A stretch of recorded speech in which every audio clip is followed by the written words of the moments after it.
سبحان الله والحمد لله ولا إله إلا الله والله أكبر.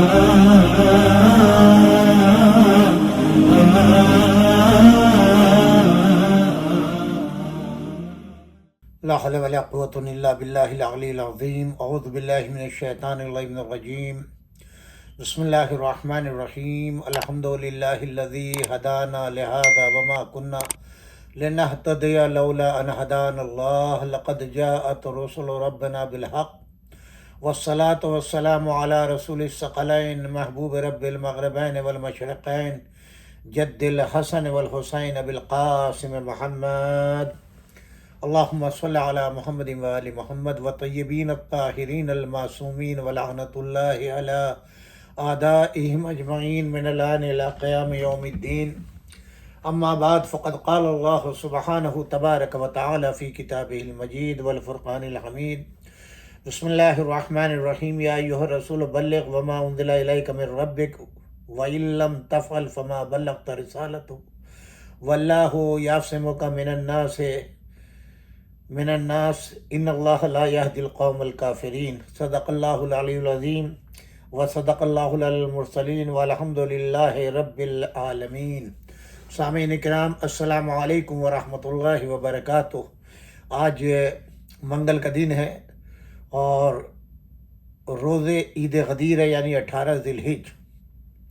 آپ تمام مومن و مومنات کو، تمام سامعین کو بہت بہت مبارک ہو آج کا دن.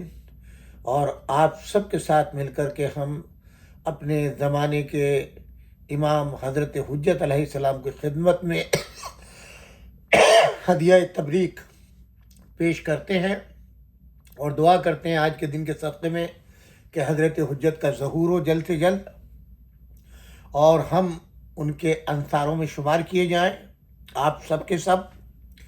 اور انشاءاللہ منکرین غدیر، منکرین ولایت، قاتلان سید الشہداء علیہ السلام، وہ تمام ظالم جنہوں نے اہل بیت اطہار علیہ السلام پر ظلم کیا، خصوصاً حق مولا کائنات علی بن ابی طالب کے منکر، حق کے غاصب، فدق کے غاصب، قاتلان زہرا سلام اللہ علیہ، اور ان سب پر سب سے قصاص لیا جائے ان کے جرائم کا. سامعین کرام، کل ہماری گفتگو اس منزل پر تمام ہوئی تھی. غدیر کے واقعے کو ہم نے بیان کیا تھا. یہ آیہ مبارکہ غدیر کا انکار کسی بھی عنوان سے ممکن نہیں ہے، ممکن نہیں ہے. میں نے کل عرض کیا تھا کہ بہت سے مفسرین محدثین کنارہ کاٹ کے نکلنے کی کوشش کر گئے مگر لپیٹ میں آئے ضرور. میں آج چاہتا ہوں آپ کو،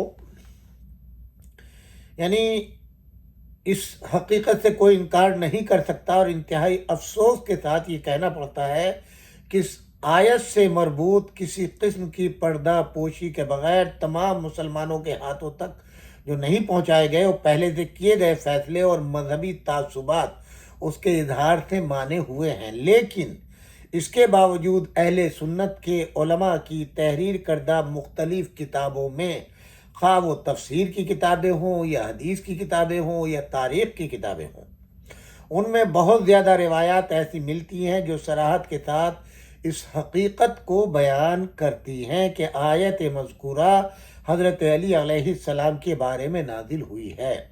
ان روایات کو بہت سے اصحاب پیغمبر نے نقل کیا ہے، مثلا زید ابن ارقم، ابو سعید خدری، ابن عباس، جابر ابن عبداللہ انصاری، ابو ہریرہ، براء ابن عازب، حذیفہ، عامر ابن لیلہ ابن ذرہ اور ابن مسعود. یہ سب کے سب اصحاب پیغمبر اس بات پر متفق ہیں یا تھے کہ آیہ مذکورہ حضرت علی علیہ السلام اور واقعہ غدیر کے متعلق ہی نازل ہوئی ہے.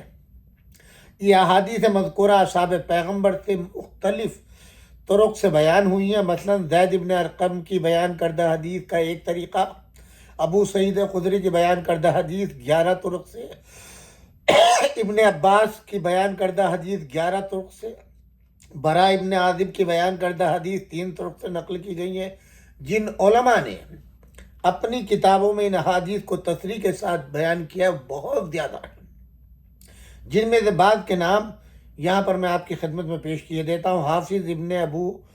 حافظ ابو نعیم اصفہانی نے اپنی کتاب ما نزل من القرآن فی العلی میں بحوالہ خصائص صفحہ 29 پر یہ روایت درج کی ہے۔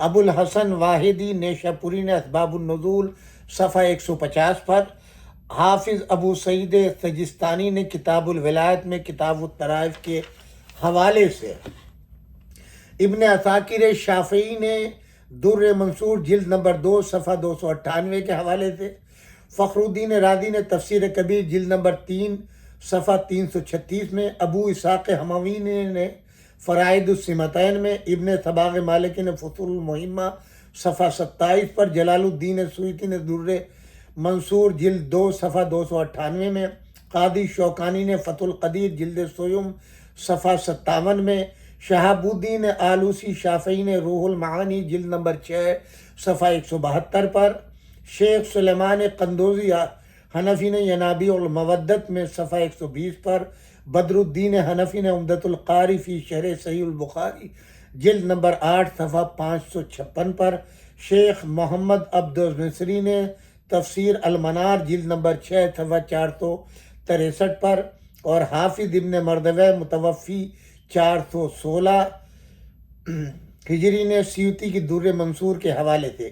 ان کے علاوہ اور بھی بہت سے علماء اہل سنت نے آیہ مذکورہ کی یہی شان نزول بیان کیے۔ اس سے یہ اشتباہ نہیں ہونا چاہیے کہ اس سے ہماری مراد یہ ہے کہ مذکورہ علماء و مفسرین نے آیت کے حضرت علی علیہ السلام کی شان میں نزول ہونے کو قبول بھی کر لیا ہے، بلکہ اس سے ہماری مراد یہ ہے کہ انہوں نے اس مطلب سے مربوط روایات کو اپنی کتابوں میں نقل کیا ہے، اگرچہ اپنے معاشرے کے مخصوص حالات کے خوف سے یا پہلے سے کیے ہوئے غلط فیصلے کی بنا پر انہی نے اسی مشہور روایت کو نقل کرنے کے باوجود قبول نہیں کیا، اور عموماً پہلے سے طے شدہ رائے ایسے موقع پر صحیح فیصلہ کرنے میں حائل ہوتی ہے۔ بعض نے تو یہ کوشش کی ہے کہ جتنا بھی ہو سکے اس کی اہمیت کو گھٹا کر پیش کیا جائے۔ مثلا فخر الدین رازی نے، جس کا تعصب مخصوص مذہبی مسائل میں مشہور و معروف ہے، اس شان نزول کی اہمیت کو کم کرنے کے لیے اسے آیت کا 10واں احتمال قرار دیا ہے، اور دوسرے 9 احتمال جو انتہائی کمزور اور بہت ہی بیہودہ اور بے وقت ہیں انہیں پہلے بیان کیا۔ فخر الدین رازی پر تعجب زیادہ نہیں، کیونکہ اس کی تو ہر جگہ یہی روش ہے، لیکن تعجب تو ان روشن فکر لکھنے والوں پر ہوتا ہے جنہوں نے اس آیت کی شان نزول کے بارے میں، کہ جس سے مختلف قسم کی کتابیں بھری پڑی ہیں، مطلقاً کوئی گفتگو ہی نہیں کی، گویا اس کو اتنی کم اہمیت دیا ہے کہ کسی کی اس طرف توجہ ہی نہ ہے، جیسا کہ سید قطب الدین نے فی ظلال میں اور محمد رشید رضا نے المنار میں اس کی شان نزول کو بالکل ہی بیان نہیں کیا۔ نہیں معلوم آیا ان کا ماحول اس حقیقت کو بیان کرنے کی اجازت نہیں دیتا تھا، یا تعصب آمیز فکری حجاب اتنے زیادہ تھے کہ روشن فکری کی بجلی کی چمک ان پردوں کو ہٹا کر اس حقیقت کی گہرائی تک نہ پہنچ سکی۔ البتہ کچھ لوگ ایسے بھی ہیں جنہوں نے اس آیت کی شان نزول کو حضرت علی علیہ السلام کے بارے میں برملا طور پر تسلیم کیا، لیکن انہوں نے اس بات کی تردید کی ہے کہ یہ آیت مسئلہ ولایت و خلافت پر دلالت کرتی ہے۔ ہم ان کے اعتراضات جوابات سے اس وقت گریز کر رہے ہیں۔ اس بارے میں شیعہ کتبی نہیں بلکہ اہل سنت کی معروف کتابوں بھی اتنی زیادہ ہیں کہ ان کا انکار ممکن نہیں ہے، اور نہ ہی انہیں آسانی کے ساتھ نظر انداز کیا جاتا ہے۔ یہ بات سمجھنے سے قاصر ہے کہ قرآن مجید کی دوسری آیات کی شان نزول میں تو 1-2 احادیث پر ہی اکتفا کر لیا جاتا ہے، لیکن اس آیت کی شان نزول کے بارے میں اتنی کثیر روایات کو بھی قبول نہیں سمجھا جاتا۔ کیا یہ آیت ایسی خصوصیت رکھتی ہے جو دوسری آیات نہیں رکھتی؟ اور کیا اس آیت کے سلسلے میں اس رویے کے متعلق کوئی منطقی دلیل مل سکتی ہے؟ ناظرین کرام، تاریخی طور پر ہم یہاں پر تاریخ اسلام، جس کو مرحوم آیت اللہ سید علی نقی صاحب قبلہ رحمۃ اللہ علیہ عرف نقم صاحب نے تحریر فرمایا ہے، وہ جائزہ لکھ رہے ہیں، تھوڑا سا تفصیل لکھیے تاریخی طور پر۔ آپ لکھتے ہیں کہ حج سے واپسی میں جب مدینے کی طرف مراجعت کے لیے مکے سے باہر آ گئے اور مقام غدیر پر پہنچے، جس کے لیے ہندوستان کے مورخ علامہ شبلی نعمانی لکھتے ہیں کہ راہ میں ایک مقام خم پڑا جو جوفے سے 3 میل پر ہے۔ یہاں ایک تالاب ہے، عربی میں تالاب کو غدیر کہتے ہیں، اور اس لیے اس مقام کا نام عام روایتوں میں غدیر خم آتا ہے۔ سیرت النبی جلد نمبر 2 طبع ہشتم 1388 ہجری 1969 عیسوی صفحہ 167۔ اب یہ نہیں معلوم کہ مقام خم اس تالاب سے کتنی دور تھا اور تالاب میں پانی تھا یا وہ خشک ہو چکا تھا، مگر 4 صدی ہجری کے ملک عرب کے عالم کی تصریح یہ ہے کہ یہاں عموماً قافلے منزل نہیں کیا کرتے تھے، اس لیے کہ یہاں آب و گیا موجود نہیں ہے۔ ارشاد صفحہ 81۔ بہر صورت یہاں پہنچے تو حکم ربانی پہنچا، یا ایھا الرسول بلغ وما انزل الیک من ربک وان لم تفعل فما بلغت رسالتہ۔ اے پیغمبر، جو آپ پر آپ کے پروردگار کی طرف سے اتارا جا چکا ہے اسے پہنچا دیجیے، اور اگر آپ نے ایسا نہ کیا تو آپ نے اس کا پیغام کچھ پہنچایا ہی نہیں، جو ہم کل ایک تفصیل کے ساتھ عرض کر چکے ہیں۔ آیت کے الفاظ سے بھی خود ظاہر ہے اور روایت بھی بتاتی ہے کہ یہ حکم پہلے آ چکا تھا، جیسے میں نے کل آپ کو جو ہے وہ حجر اسود، میدان عرفات اور میدان منی کی تفصیلات میں آپ کی خدمت میں پیش کرنے کا شرف مجھ کو ملا تھا، مگر اس کی تبلیغ کے لیے اس کے وقت مقرر نہ ہوا تھا۔ حضرت نے اس کے اعلان میں تاخیر فرمائی، اس انتظار میں کہ موقع ایسا سازگار ہو کہ اس میں اختلاف زیادہ پیدا نہ ہو، مگر اب یہ جگہ آ گئی جہاں اللہ کو علم تھا اور دنیا پر بعد میں یہ حقیقت ثابت ہوئی۔ اگر حضرت اس جگہ سے آگے بڑھ جائے اور قافلہ روانہ ہو جائے تو پھر راستے بدل جائیں گے، جو میں نے کل آپ کو بتلایا تھا کہ شام والے شام چلے جائیں گے، عراق والے عراق چلے جائیں گے، مدینے والے مدینے چلے جائیں گے، یمن والے یمن چلے جائیں گے، اور اتنا بڑا مجمع پھر کبھی پیغمبر خدا صلی اللہ علیہ وآلہ وسلم کو اپنی حیات میں فراہم نہیں ہو سکتا۔ تو اب خالق کی جانب سے یہ حکم تاکیدی آیا تاکہ زیادہ سے زیادہ مسلمان اس حکم ربانی کو سن لیں اور حجت تمام خلق پر زیادہ سے زیادہ تمام تر ہو جائے۔ اس حکم محکم کے ورود سے مجبور ہو کر بلا توقف حضرت مرکب سے اتر پڑے اور لازماً مسلمانوں کو بھی اترنا پڑا۔ اس وقت گرمی نہایت سخت تھی۔ پیغمبر اکرم صلی اللہ علیہ وآلہ وسلم نے حکم دیا کہ چھوٹے چھوٹے درخت جو وہاں ہیں وہ اکھاڑ دیے جائیں تاکہ زمین صاف ہو جائے۔ پھر پالان ہائے شدر کو ایک دوسرے پر رکھ کر ایک طرح کا ممبر وہاں بنوایا، اور اب اعلان ہوا الصلاۃ الجامعہ، یعنی نماز جماعت میں سب آ کر شریک ہوں۔ مجبوراً سب مسلمان سمٹ کر اکٹھا ہو گئے، جبکہ ریگ صحرا کی تپش کا یہ عالم تھا کہ ابائیں یا چادریں پیروں سے لپیٹ لی گئی تھی۔ ارشاد صفحہ 81۔ رسول خدا حضرت علی علیہ السلام کو اپنے ساتھ لے کر اس مصنوعی ممبر کی چوٹی پر، یعنی شینشین آخری منزل کے اوپر تشریف لے گئے اور انہیں اپنی دائیں جانب کھڑا کیا اور بسیط خطبہ ارشاد فرمایا، جس کے بعد جناب شیخ مفید علیہ الرحمہ اور ان کے بعد علامہ طبرسی نے کچھ مضامین اور خاص فقرے نقل کیے ہیں۔ میں اس کا ترجمہ آپ کی خدمت میں جو ہے وہ پیش کیے دیتا ہوں، کیونکہ دامن وقت میں اتنی گنجائش نہیں جو عربی کی پوری عبادت پڑھی جائے۔ حضرت نے یہ خطبہ پڑھ کر حمد و ثنا فرمائی، موعظہ و نصیحت کے ساتھ ساتھ امت کو اپنی وفات کی خبر سنائی۔ فرمایا، مجھے دعوت حق آ گئی ہے اور قریب ہے کہ وہ وقت میں اس پر لبیک کہوں، اور اب تمہاری نظروں سے بوجھل ہونے کا میرا وقت آ گیا، اور میں تم میں چھوڑے جاتا ہوں وہ کہ جس سے تم اگر تمسک رکھو گے تو ہرگز گمراہ نہیں ہوگے، اللہ کی کتاب اور میری اطاعت جو میرے اہل بیت ہیں اور یہ دونوں ہرگز ایک دوسرے سے جدا نہیں ہوں گے یہاں تک کہ میرے پاس حوض کوثر پر پہنچیں۔ پھر آپ نے بلند آواز سے پکارا، کیا میں تم لوگوں پر تم سے زیادہ بااختیار ہونے کا حق نہیں رکھتا؟ کیونکہ قرآن کی آیت ہے، النبی اولی بالمومنین من انفسہم، یعنی جو نبی ہوتا ہے وہ مومنین کے نفوس پر افضل اور اعلیٰ ہوتا ہے۔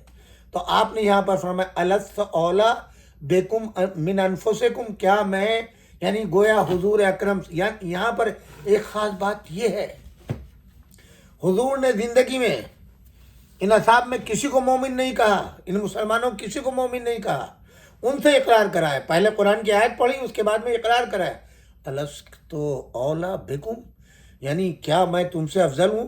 یعنی بزبان دیگر حضور یہ کہلوانا چاہتے تھے، کیا میں نبی ہوں اور تم اپنے کو اپنی نظر میں مومن سمجھتے ہو؟ قرآن کی آیت کیا تھی؟ النبی اولی بکم من انفسکم، جو نبی ہوتا ہے وہ افضل ہوتا ہے تم سب کے نفسوں سے، اور یہاں الست اولی بکم من انفسکم، کیا میں تمہارے نفسوں، یعنی کیا میں تمہاری نظر میں نبی ہوں؟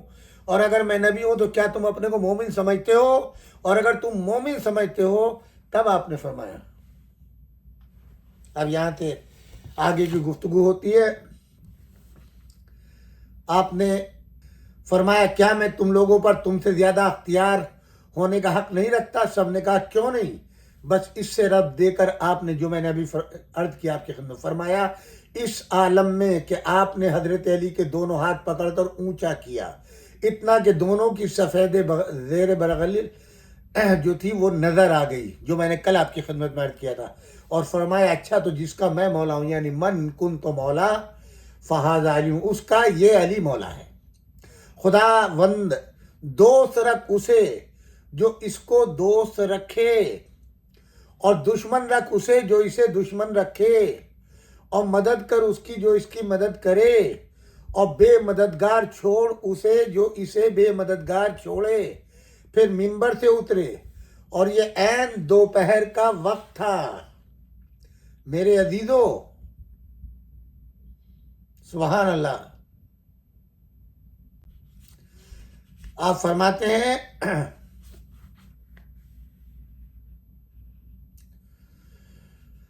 وَيَحُمْ يَوْمَ الْغَدِيرِ فَوْقَهُمْ نَجْمُ وَاسِعٌ وَأَسْمَى بِالرَّسُولِ مُنَادِيًا فَقَالَ فَمَنْ مَوْلَاكُمْ وَوَلِيُّكُمْ فَقَالُوا وَلَمْ يَبْدُوا أَحْنَاكَ أَلَحَكَ مَوْلَانَا وَأَنْتَ وَلِيُّنَا وَلَنْ نَجِدَنَّ مِنَّا لَكَ الْيَوْمَ عَاصِيًا فَقَالَ لَهُ قم یا علی فإنی رضیتک من بعد اماما وہادیا فمن کنت مولاه فہذا ولی فکون له انصاریا صدق موالیا ہناک دعا اللہم والے ولیہ وکن للذی عادی علیا معادیا فقال له رسول اللہ صلی اللہ علیہ وآلہ وسلم لا تزال یا حسان معید بالروح القدس ما نصرنی بلسان لم یرہ رسول اللہ صلی اللہ علیہ وآلہ وسلم من ذالک المکان حتی نزلا۔ سبحان اللہ۔ اب آپ نے سن لیا، یعنی اب یہاں کے اوپر تھوڑا سا میں آپ کی خدمت میں عرض کر دوں، حضور نے کیا فرمایا؟ جو علی کو مولا مانے، ایک تو یہ فرمایا جس کا میں مولا ہوں اس کے علی مولا ہیں، اور اس کے بعد کیا فرمایا؟ خدا بندہ اس کو دوست رکھنا، یہ حضور کی دعا ہے، جو میرے علی کو دوست رکھے، اور اسے دشمن رکھنا جو میرے علی کو دشمن رکھے، اور مدد کر اس کی جو علی کی مدد کرے، اور بے یار و مددگار چھوڑ دے اسے جو علی کو بے یار و مددگار چھوڑ دے، اور پھر ممبر سے اترے۔ تو اب یہ صبح قیامت تک جو علی کی حمایت کرے گا اللہ اس کی حمایت کرے گا، جو علی کی نصرت کرے گا اللہ اس کی نصرت کرے گا، جو علی کو دوست رکھے گا اللہ اس کو دوست رکھے گا، اور صبح قیامت تک جتنے یہ حجاج آئیں یہ اور آنے والی نسلیں، صبح قیامت تک جو علی کو دشمن رکھے گا اس کی دشمنی رسول اللہ سے کہہ رہے ہیں، اللہ اس کو، وہ اللہ کا دشمن ہے، گویا اللہ اس کو دشمن سمجھے گا اور رکھے گا۔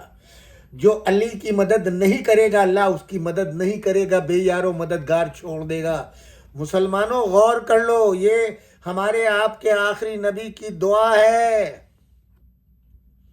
اس دعا سے بچ کے نہیں جاؤ گے. دعا کہہ لو یا بد دعا کہہ لو, دعا ہے سچائی کی, اور بد دعا ہے ان بد نصیبوں کی جنہوں نے علی کو چھوڑا, علی کے حق کا انکار کیا.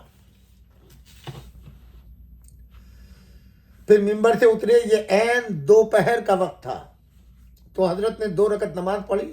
اب زوال آفتاب ہو گیا تو آپ کے مؤذن نے نماز ظہر کی اذان دی, جس کے بعد آپ نے نماز پڑھائی اور آپ اپنے خیمے میں بیٹھے, اور حضرت علی کو حکم دیا کہ وہ ایک خیمے میں جو سامنے لگایا گیا تھا بیٹھیں. پھر آپ نے تمام مسلمانوں کو حکم دیا کہ ایک ایک کر کے آپ کے پاس جائیں اور امامت کی مبارکباد دیں اور امیر المومنین کہہ کر سلام کریں, السلام علیکہ یا امیر المومنین. چنانچہ اس دن سب نے ایسا ہی کیا. کوئی ایک ایسا, یعنی یہ جو لاکھوں کا مجمع تھا, کوئی یہ نہیں کہہ سکتا کہ ہم نے مبارکباد نہیں دی. حضرت عمر ابن خطاب نے تو یہ کہا, بخن بخن لک یا علی ابن ابی طالب یا امیر المومنین, آپ میرے بھی مولا بن گئے, میرے باپ کے بھی مولا بن گئے. جی, حضرت ابو بکر نے بھی, حضرت عثمان ابن عفان نے بھی, یہ جتنے تھے بعد وفات پیغمبر بدل جانے والے, ان سب نے امامت کا, علی ابن ابی طالب کی خلافت کا, ولایت کا اقرار کیا, یا امیر المومنین کہہ کے مبارکباد دی اور سلام کیا.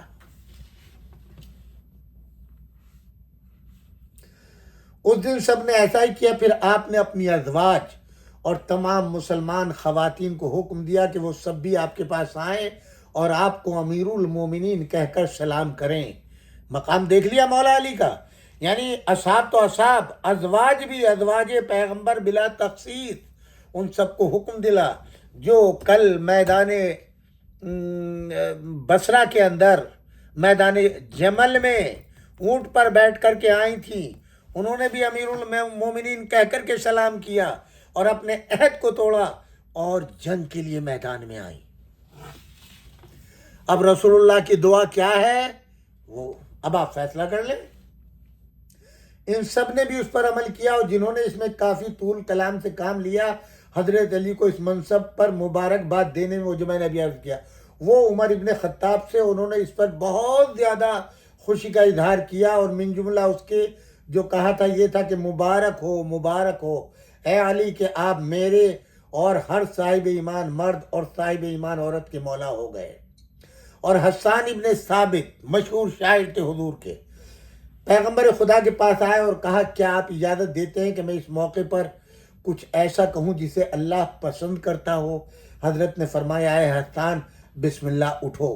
چنانچہ وہ ایک اونچے حصے زمین کے کھڑے ہوئے اور تمام مسلمانوں نے گردنیں بلند کی ان کے کلام کے سننے کے لیے. تو انہوں نے اشعار پڑھنا شروع کیے جن کا ترجمہ یہ ہے کہ انہیں غدیر کے دن ان کے پیغمبر پکار رہے تھے, مقام غدیر پر اور پیغمبر سے بڑھ کر کانوں تک آواز پہنچانے والا کوئی ہو سکتا ہے؟ اور فرمایا بتاؤ تمہارا مولا اور ولی کون ہے؟ تو سب بول اٹھے. یہ منظوم کلام ہے عربی میں جس کا ترجمہ پیش کر رہا ہوں, اور ترجمہ بھی مولانا علی نقی صاحب نے کیا, میرا نہیں ہے. اور کسی نے اس وقت دشمنی ظاہر نہیں کی کہ خدا ہمارا مولا ہے اور آپ ہمارے ولی ہیں اور آپ ہم میں سے کسی کو آج نافرمانی کرنے والا نہیں پائیں گے. تو حضرت رسول خدا نے ان سے کہا کہ کھڑے ہو اے علی کہ میں اپنے بعد تمہارے امام اور رہنما ہونے کو پسند کرتا ہوں, جس کا میں مولا ہوں اس کا یہ ولی ہے. تو تم سب رہو ان کے لیے مددگار اور موافقت رکھنے والے. اس موقع پر آپ نے دعا کی خدا بندہ اس کے دوست کو دوست رکھ اور جو علی کو دشمن رکھے اس کو دشمن رکھ. اس پر حضرت پیغمبر اکرم صلی اللہ علیہ وآلہ وسلم نے جناب حسان سے فرمایا حسان ہمیشہ روح القدس کے ذریعے سے تمہاری تائید ہوتی رہتی. یعنی جو انہوں نے اشعار کہے تھے اس پر حضور داد تحسین دے رہے ہیں اور فرما رہے ہیں کہ جبرائیل جب بھی تم مدح کرتے ہو تو جبرائیل تمہاری تائید کرتے ہیں. گویا اللہ کی طرف سے یہ تائید ہے جب تک تم اپنی زبان سے ہماری مدد کرتے رہو گے. اور حضرت پیغمبر خدا اس جگہ سے ہٹے نہیں یہاں تک کہ اسی وقت یہ آیت نازل ہوئی الیوم اکملت لکم دینکم واتممت علیکم نعمتی ورضیت لکم الاسلام دینا. فقال الحمدللہ علی کمال الدین و تمام النعمہ ورضاء الرب رب اللتی والولایت علی لعلی من بعدی، آج میں نے تمہارے لیے تمہارے دین کو مکمل کر دیا، تم پر اپنی نعمت کو پورا کر دیا، تمہارے لیے دین اسلام سے راضی ہوا۔ اور حضرت نے فرمایا اللہ کا شکر دین کے مکمل اور نعمت کے پورے ہونے، اور پروردگار کہ میری رسالت اور علی کی میرے بعد ولایت سے رانی ہو پر۔ اعلام الورا صفحہ 139 سے 140 تک۔ جناب شیخ مفید علیہ رحمہ، ان کے بعد علامہ تبریزی، ان دونوں کے لفظوں میں ہم نے اس پورے واقعے کو مربوط نقل میں آپ کی خدمت میں پیش کرنے کا شرف حاصل کیا۔ شیعہ عالم اور مورخ ہے، لیکن اس کے تمام اجزاء اہل سنت کی معتبر کتب میں موجود ملتے ہیں، اور بات ہے کہ وہ پریشان شکل میں ہے۔ ہاں، ایک حقیقت ہے جس پر ہم نے فتح مکہ کے موقع پر بت شکنی کے ذیل میں کسی حد تک روشنی ڈالی ہے۔ یہاں ہم اس سے زیادہ واشگاف الفاظ میں بیان کرتے ہیں کہ ہمیں اہل سنت کے معتبر ماخذوں پر نظر کرنے سے یہ محسوس ہوا ہے، جسے خود نہیں تو ہمارے توجہ دلانے سے ہر صاحب وجدان خود بھی محسوس کر سکتا ہے کہ راویان تاریخ پر اموی اور عباسی سلطنت کی سیاست کا اثر راویان حدیث و تفسیر سے زیادہ تھا۔ اس لیے بہت سی تاریخ کی کڑیاں جو با اقتدار سلطنتوں کے رجحانات کے خلاف تھیں، ہمیں رسمی طور پر جن کتابوں کو تاریخ کہتے ہیں ان میں نظر نہیں آتی، لیکن جوامع حدیث و تفسیر میں ہمیں تاریخ کی گم شدہ کڑیاں مل جاتی ہیں، اور کوئی وجہ نہیں کہ ایسی کتابوں کے نام کا جز اگر لفظ تاریخ ہو تو اسی کو ہم تاریخ سمجھیں، جبکہ حقیقت لفظوں کے تابع نہیں۔ اگر کسی محدث نے کوئی تاریخی واقعہ بیان کیا تو اس واقعے کے بیان کرنے میں وہ مورخ کی حیثیت رکھتا ہے۔ اسی طرح اگر کسی آیت کی تشریح کے ذیل میں کسی مفسر نے بطور شان نزول کوئی اسلامی واقعہ درج کرتا ہے تو اس واقعے کے بیان کی حد تک وہ تفسیری بیان بھی تاریخ کی حیثیت رکھتا ہے۔ بلکہ جیسا اسی تاریخ اسلام میں جہاد کے پس منظر میں ہم نے لکھا کہ قرآن مجید مسلمانوں کے لیے دینی کتاب اس لیے ایک سب سے بڑے دینی ماخذ کی حیثیت رکھتا ہے۔ واقعات اسلامی کے بیان میں غیر مسلم جماعتوں کو اسے اصولاً ایک تاریخ کی حیثیت تو دینا ہوگی، جسے وہ منزل من اللہ ہونے پر ایمان نہ لانے کی وجہ سے کلام الہی نہ مانے، مگر اسے نہ ماننے کے لیے نہ انہیں خود پیغمبر اکرم کی بزبان خود لکھوائی ہوئی تاریخ ماننا پڑے گا، جس کا وزن روایتی طور پر لکھی ہوئی تمام مسلم غیر مسلم تاریخوں سے زیادہ ہوگا۔ اب مذکورہ مسلسل واقعے کی اہم کڑیاں کی نشاندہی کتب اہل سنت سے اگر کرتے ہیں تو ہر شخص کے تلاش کر کے دیکھ سکتا ہے اور خود اپنی آزاد عقل اور ضمیر سے نتیجہ نکال سکتا ہے۔ جامعہ ازہر کے مصر کے ایک عالم سعد محمد حسن نے جو وزارت معارف مصر کی طرف سے مدرس سے اپنی کتاب الہدیۃ فی الاسلام میں، جو علی گڑھ مسلم یونیورسٹی کے ادارے علوم اسلامیہ کے کتب خانے میں موجود ہے، صفحہ 71 پر اہل لغات و معاجم کی ان تصریحات کو جمع کیا ہے۔ ہر صاحب فہم سمجھتا ہے بے شمار قطعات عرض میں سے کسی ایک سے جب تک کسی اہم واقعے کا تعلق نہ ہو، لغت یا جغرافیہ کی کتابوں میں نمایاں طور پر اس جگہ کا تفصیلی تعارف ہونے کی وجہ نہیں ہے۔ غدیر اور خم دونوں کے ایک ساتھ تذکرے اور تفصیلی تعارف کا ہونا اس بات کا ثبوت ہے کہ اس واقعے کا جو اس سفر سے متعلق ہے اس علمی حلقے کے دل و دماغ پر پوری طرح اثر ہے۔ چنانچہ بعد نے صراحتاً غدیر خم کے خطبے اور اس کے بعد اجزاء کا تذکرہ بھی کر دیا ہے، جسے دیگر حوالوں کے ساتھ درج کرتے ہیں۔ جن کتب اور مصنفین کا الہدایۃ فی الاسلام کے مؤلف نے تذکرہ کیا ہے اس میں قاموس محمد ابن یعقوب فیروز آبادی، معجم ماستعجم وزیر ابو عبید اللہ بیکری آلوسی، صبح العائشہ قلقشندی، تاریخ یعقوبی، اور اس کے علاوہ محمد طاہر نقف فقنی نے مجمع بحر الانوار میں بھی غدیر اور خم دونوں کا تعارف، اور اس کے علاوہ علامہ واحد ابو الحسن ابن احمد نیشاپور نے اپنی مشہور معروف کتاب اسباب النزول میں، جو صحیح معنی میں تاریخ تنزیل آیات قرآنی ہے اور ابو سعید خضری کی روایت نظرت حاضل آئی یا ایھا الرسول بلغ ما انزل الیک من ربک یوم غدیر خم فی علی ابن ابی طالب. بہرحال یہ اتنا تفصیل ہے جو انشاءاللہ اس کا بقیہ حصہ ہم کل آپ کی خدمت میں یہیں سے نقل کریں گے. دامن وقت میں گنجائش نہیں ہے. تو عرض کرنے کا مقصد یہ ہے کہ اگر میں آپ سب کو مبارکباد دیتا ہوں اس بات کی، اگر صرف کتابوں کے اوپر یقین کر کے چھوڑ دیا جاتا تو غدیر خم جو ہے وہ گرد کی پرتوں میں دب جاتا. واقعہ کربلا بھی اسی طریقے سے گردوں میں دب جاتا. جس صورت سے واقعہ کربلا کو، اب ظاہر واقعہ کربلا تو ہم خاص طور سے انڈیا پاکستان کے جو مومنین ہیں وہ 2 مہینے 8 دن یاد رکھتے ہیں. پھر اس کے علاوہ پورے سال تویم کی مجلس 10واں 20واں 40واں یا دیگر ائمہ کی شہادت، فضائل کے لحاظ سے ولادت، یہ سارے مواقع آتے ہیں. مگر غدیر جو عید غدیر کہلاتی ہے، اس کو جوش و خروش سے منایا جاتا ہے، منایا جانا چاہیے. فقط ایک دن پر اکتفا نہ ہو، زیادہ سے زیادہ اس کا ذکر ہونا چاہیے. ہر امام بارگاہ میں، ہر میدان کے اندر جہاں افراد جمع ہو تو عید غدیر کو کوئی بھلا نہیں سکتا. یہ آج جتنی بھی مطلب یہ ہے کہ جو کچھ یاد ہے مسلمانوں کو، تو یہ آپ لوگوں کی محافل کی وجہ سے، آپ لوگوں کی یاد دہانی کی وجہ سے تمام علماء پر، ذاکروں پر، سلام پڑھنے والوں پر، شعراء پر، نثر میں پڑھنے والے، نظم میں پڑھنے والے، ان کے لیے واجب عینی ہے. یہ آپ یاد رکھیں کہ جتنا زیادہ سے زیادہ غدیر کو، اس لیے کہ غدیر کا بدلہ کربلا ہے. غدیر کو مٹانے کے لیے کربلا ہے،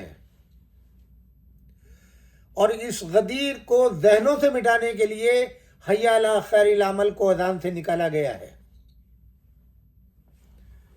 یہ کام خلیفہ دوم حضرت عمر ابن خطاب نے کیا ہے، اور معاویہ نے پورے شد و مد کے ساتھ.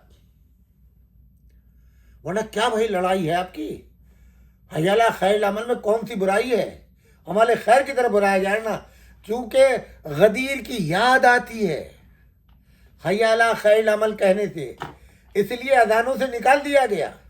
ورنہ کیا وجہ ہے؟ صبح کی اذان کے اندر جو ہے ایک غلام جو ہے حضرت عمر ابن خطاب کو جگاتا ہے اور یہ سوچتا ہے کیسے اٹھاؤں اور کیسے جگاؤں، اور وہ کہتا ہے الصلاۃ خیر من النوم. اور خلیفہ وقت کہتے ہیں واہ واہ، اتنا پسند آیا ہے جملہ آیت اذان میں داخل. پوری دنیا میں ملت اسلام نے ڈنکا بجا دیا الصلاۃ خیر من النوم، الصلاۃ خیر من النوم. ارے جب ایک بندے کے اس قول کو تم جو ہے، وہ بھی غلام کے قول کو تم اذان کا جز بنا رہے ہو، تو حی علی خیر العمل جو حضور اکرم صلی اللہ علیہ وآلہ وسلم نے بحکم الہی سنائی تھی، اس کو تم نے نکال دیا. کیوں نہیں بتاتے مسلمانوں کہ خلیفہ اول کی زندگی میں حی علی خیر العمل موجود تھا، خلیفہ دوم نے نکالا ہے؟ کیوں نکالا ہے؟ تاکہ غدیر یاد نہ آنے پائے، غدیر بھول جائیں. آپ جانتے ہیں نا، جتنا کاروبار دنیا ہے وہ پبلسٹی کے اوپر ہے. جتنا ایڈورٹائز ہوگا، جتنا پروپیگنڈا ہوگا، حکومتوں کی کامیابی، حکومتوں کی ناکامی، کاروبار کی ترقی، ہر شے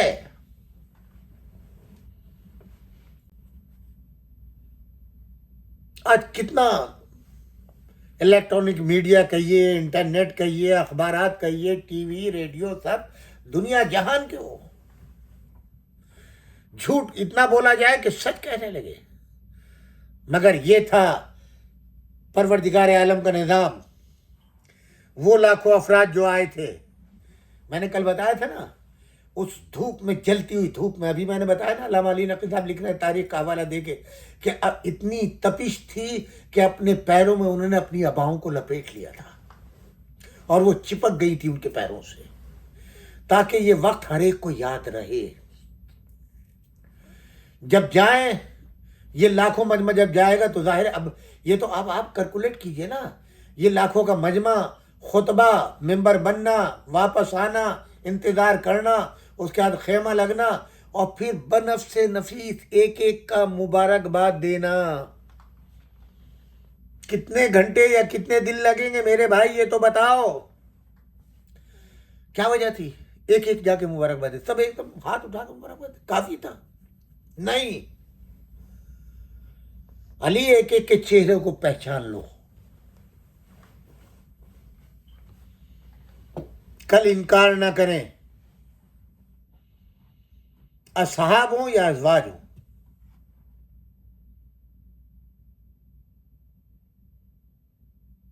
اب تو کوئی نہیں کہے گا میں بہرا تھا. یہ کاہے کے لیے مبارکباد دینے کے لیے بھیج رہے ہیں؟ کاہے کے لیے؟ السلام علیکم یا امیر المومنین.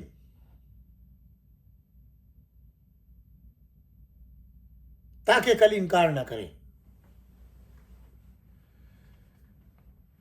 جی، اور اگر انکار کیا تو حق علی ابن ابی طالب کو غصب کہلانے کے حقدار کہلاؤ گے، اور رسول اللہ صلی اللہ علیہ وآلہ وسلم کی بد دعا کے مستحق ہو گئے. جی اچھا، ایک 2 منٹ کا اور واقعہ اسی میں سن لیجیے. جب یہ سب واقعہ ہو چکا یا ہو رہا تھا، کسی میں ہمت نہیں تھی جو کوئی سوال کرتا. حارث نامی شخص کھڑا ہو گیا، یا رسول اللہ، آپ نے کلمہ پڑھوایا، ہم نے پڑھا، نمازیں پڑھوائی، ہم نے پڑھا، روزے کا حکم دیا وہ کیا، زکوٰۃ کا حکم دیا وہ کیا، جہاد کا حکم دیا وہ ہم نے جہاد آپ کے ساتھ کیا، حج کا حکم دیا ہم حج میں آپ کے ساتھ آئے. اب آپ یہ فرمائیں کہ آپ نے جو علی کو مولا بنایا ہے یہ اپنی مرضی سے بنایا ہے یا اللہ کے حکم سے؟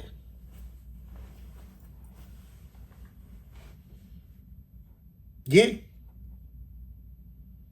اس کے معنی یہ ہے کہ وہ اللہ کا حکم الگ مانتا تھا، رسول اللہ کی مرضی الگ، جبکہ قرآن کہہ چکا ہے وَمَا يَنْطِقُ عَنِ الْهَوَىٰ إِنْ هُوَ إِلَّا وَحْيٌ يُوحَىٰ. یعنی یہ کامل رسول اللہ کی رسالت پر ایمان نہیں رکھتا تھا. ایک ہی تھے، اپوزیشن میں آگے نا. اگر آپ نے کہا ہے تو میں نہیں مانتا. کیسا جری ہے؟ رسول ہے تو صحابی، رسول اللہ کا صحابی ہے، حج کر رہا ہے، حج کر کے واپس آ رہا ہے، نمازیں ساتھ پڑھی ہیں، جہاد ساتھ کیا ہے، حضور کے ہاتھوں پہ اسلام قبول کیا ہے، مگر قرآن پہ پورا ایمان نہیں ہے. اگر ہوتا تو یہ بات نہ کہتا. اور اس کی جرات دیکھیے، اگر آپ نے مولا بنایا تو میں نہیں مانتا، اور اگر اللہ نے بنایا ہے تو میرے حق میں اللہ سے کہیں میرے اوپر عذاب آ جائے. کیسا شدید دشمن تھا علی سے، کیسا بغض رکھتا تھا، کیسا کینہ رکھتا تھا، پھر بھی مسلمان تھا. حضور جو رحمت للعالمین تھے، عذاب کی دعا نہیں کر سکتے اس کے لیے. کیا کہا؟ پروردگار جو اس سائل سوال کر رہا ہے اس کے سوال کو پورا کر دے. آسمان سے ایک پتھر چلا اور اس کے سر پہ لگا، کچل گیا. بالکل جو کل خانہ کعبہ کے دشمن ابرہہ اور اس کی سواریوں اور فوجیوں کے لیے قرآن میں آیا ہے الم تری کیف فعل ربک باصحاب الفیل، وہی اصحاب فیل کے طریقے سے اس کا انجام ہوا. یہ ان سب نے دیکھا اس عذاب کو آتے ہوئے. ظاہر ڈر اور خوف تو پیدا ہوگا. پہلے تو خوشی ہوئی ہوگی چلو یار کوئی تو ہوا پوزیشن میں, کسی نے تو سوال کر لیا. اگر یہ پتھر نہ آتا اس سے کہتے جاؤ یار تم اپنا کام کرو, جیسا اس زمانے میں ہم لوگ کہہ دیتے ہیں پاگل ہے دیوانہ ہے. نہیں, اس پتھر کا آنا ضروری تھا تاکہ صبح قیامت تک ہر منکر ولایت علی کو اپنے انجام کا پتہ چل جائے. ہر منکر ولایت علی ابن ابی طالب کا انجام یہی ہے. اس عذاب نے آ کے بتا دیا اور قرآن کی آیت نے آ کے بتا دیا کہ جس نے, جب نبی کے لیے اتنی رعایت نہیں ہے کہ اگر یہ پیغام نہیں پہنچا ہے تو کوئی رسالت کا کام نہیں کیا, تو اس کے معنی یہ ہے کہ جس مسلمان نے ولایت علی ابن ابی طالب کا اقرار نہیں کیا غدیر کے اوپر, تو اس نے اسلام کا کوئی کام نہیں کیا. یعنی بغیر علی ولی اللہ کے نہ نمازیں قبول ہے, نہ روزہ قبول ہے, نہ حج قبول ہے, نہ جہاد قبول ہے, نہ زکوٰۃ قبول ہے, نہ ہجرت قبول. کوئی عمل حتیٰ کہ کلمہ بھی مسلمان کا, نعرہ تکبیر بھی مسلمان کا قبول نہیں ہے.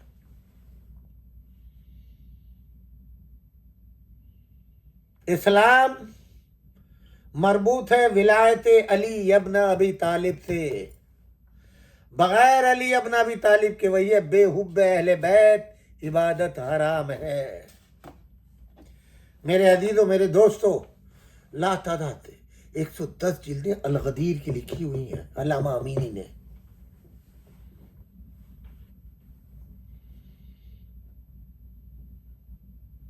بڑا کام کیا ہمارے علماء نے. اور یہ ہمارے مومنین جو پوری دنیا میں غدیر کا جشن مناتے ہیں اور جھنڈا غدیر کا بلند کرتے ہیں, اللہ ان سب کو سلامت رکھے. یہ جتنی تبلیغی جماعتیں ہیں, جتنے مفتی مولوی ملا ہیں, ان سب کی سال بھر کی محنت ایک طرف اور موالیان غدیر کی ایک دن کا جشن پوری دنیا کے اندر ایک طرف.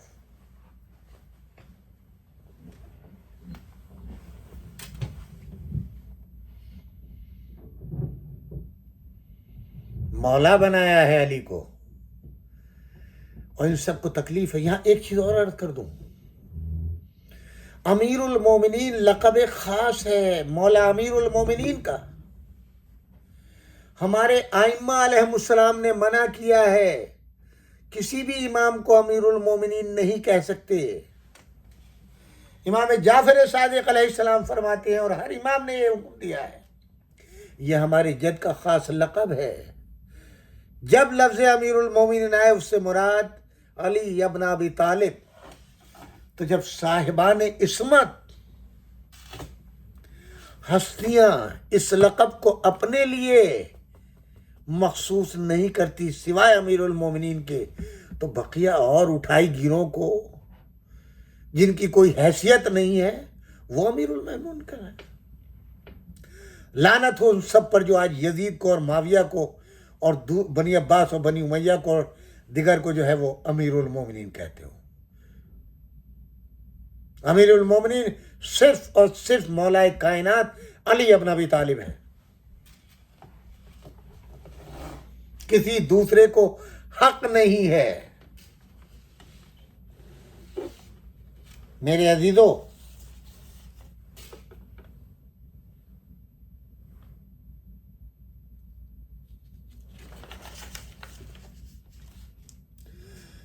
پیغمبر اکرم صلی اللہ علیہ وآلہ وسلم کی زندگی کا آخری سال تھا. حجۃ الوداع کے مراسم جس قدر باوقار و پرشکوہ ہو سکتے تھے اس قدر پیغمبر اکرم کی ہمراہی میں اختتام پذیر ہوئے. سب کے دل روحانیت سے سرشار تھے. ابھی ان کی روح اس عظیم عبادت کی معنوی لذت کا ذائقہ محسوس کر رہی تھی کہ اصحاب پیغمبر, جن کی تعداد بہت زیادہ تھی, اس عظیم نعمت سے فیضیاب ہونے اور اس سعادت کے حاصل ہونے پر جامع میں پھولے نہیں سماتے تھے. حضور اکرم صلی اللہ علیہ وآلہ وسلم کے ہمراہ جانے والوں کی تعداد تاریخ میں بعض نے 90,000، بعض نے 1,14,000، بعض نے 1,20,000 اور بعض نے 1,24,000 لکھی ہے۔ نہ صرف مدینے کے لوگ اس سفر میں پیغمبر کے ساتھ تھے، بلکہ جزیرہ نما عرب کے دیگر مختلف حصوں کے مسلمان بھی یہ عظیم تاریخی اعزاز و افتخار حاصل کرنے کے لیے آپ کے ہمراہ تھے۔ سرزمین حجاز کا سورج دروں اور پہاڑوں پر آگ برسا رہا تھا، لیکن اس سفر کی بے نظیر روحانی مٹھاس تمام تکلیفوں کو آسان بنا رہی تھی۔ زوال کا وقت تھا، نزدیک تھا۔ آہستہ آہستہ جوفے کی سرزمین، اس کے بعد خشک اور جلانے والے غدیر خم کے بیابان نظر آنے لگے۔ دراصل یہاں پر ایک چوراہا ہے جو حجاز کے لوگوں کو ایک دوسرے سے جدا کرتا ہے۔ شمالی راستہ مدینے کی طرف، دوسرا مشرقی راستہ عراق کی طرف، تیسرا راستہ مغربی ممالک اور مصر کی طرف، اور چوتھا جنوبی راستہ سرزمین یمن کو جاتا ہے۔ یہی وہ مقام ہے جہاں پر آخری مقصد اور اس عظیم سفر کا اہم ترین کام انجام پذیر ہونا تھا، تاکہ مسلمان پیغمبر کی اہم ذمہ داریوں میں سے ان کا آخری حکم جان کر ایک دوسرے سے جدا ہوں۔ جمعرات کا دن تھا، ہجرت کا 10واں سال۔ 8 دن عید قربان کو گزرے تھے کہ اچانک پیغمبر کی طرف سے ان کے ہمراہیوں کو ٹھہر جانے کا حکم دیا گیا۔ مسلمانوں نے بلند آواز سے ان لوگوں کو جو قافلے کے آگے آگے چل رہے تھے واپس لوٹنے کے لیے پکارا، اور اتنی دیر کے لیے ٹھہر گئے کہ پیچھے آنے والے لوگ بھی پہنچ جائیں۔ آفتاب خط نصف النہار سے گزر گیا تو پیغمبر کے مؤذن نے اللہ اکبر کی صدا کے ساتھ لوگوں کو نماز ظہر پڑھنے کی دعوت دی۔ مسلمان جلدی جلدی نماز پڑھنے کے لیے تیار ہو گئے، لیکن فضا اتنی گرم تھی کہ بعض لوگ مجبور تھے کہ وہ اپنی عبا کا کچھ حصہ پاؤں کے نیچے اور بقیہ سر کے اوپر لے لیں، ورنہ بیابان کی گرم ریت اور سورج کی شعاعیں ان کے سر اور پاؤں کو تکلیف دے رہے تھے۔ اس صحرا میں کوئی سائبان نظر نہ آتا تھا اور نہ ہی کوئی سبزہ یا گھاس، صرف چند بے برگ و بار بیابانی درخت تھے جو گرمی کا سختی کے ساتھ مقابلہ کر رہے تھے۔ کچھ لوگ انہی چند درختوں کا سہارا لیے ہوئے تھے، اور انہوں نے ان برہنہ درختوں پر ایک کپڑا ڈال رکھا تھا اور پیغمبر کے لیے ایک سائبان بنا رکھا تھا، لیکن گرم ہوا اس سائبان کی نیچے سے گزرتی ہوئی سورج کی جلانے والی گرمی کو اس سائبان کے نیچے بھی پھیلا رہی تھی۔ بہرحال کسی صورت سے ظہر کی نماز پڑھ لی گئی۔ انشاءاللہ یہی سے سلسلہ کل ہمارا جو ہے شروع ہوگا۔ پروردگار آپ سب کو سلامت رکھے، آپ کے رزق میں خیر و برکت دے، آپ کو کوئی غم نہ دے سوائے غم اہل بیت کے، اور پروردگار آپ کو توفیق دے کہ ایک دن وہ آئے میدان غدیر میں جا کر کے جشن غدیر منائے۔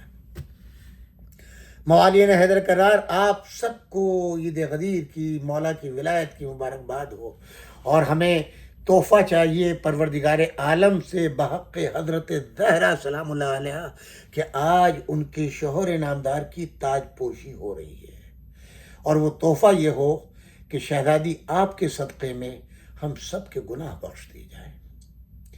ان مومنین کو، سامعین کو کوئی پریشانی نہ ہو، ان کے بچوں کو دولت، علم و ایمان سے مالا مال فرمائے، ان کے رزق میں خیر و برکت عطا فرمائے، ان کے مرحومین کی مغفرت فرمائے، ان کو کوئی غم نہ دیں سوائے غم کربلا کی۔ دنیا جہان کی خوشیاں ان کے بچوں کی زندگیوں میں آئیں۔ پروردگارہ ہم سب کے مرحومین پر اپنی رحمت خاص نازل فرما۔ انہی کلمات کے ساتھ پروردگار آپ سب کو دل و سلامت رکھے اور حج کی توفیق عطا فرمائے، کربلا کی زیارت نصیب کرے، امام زمانہ علیہ السلام کے ظہور میں تاجیل ہو، ان کے اعوان و انصار میں ہم سب کا شمار ہو۔ پروردگارہ بحق حضرت زہرا سلام اللہ علیہ ابیہا و بالہا و بنیہا ہم سب کی دعاؤں کو شرف قبولیت عطا فرما۔ ربنا تقبل منا انک انت السمیع العلیم، والسلام علیکم جمیعاً ورحمۃ اللہ وبرکاتہ۔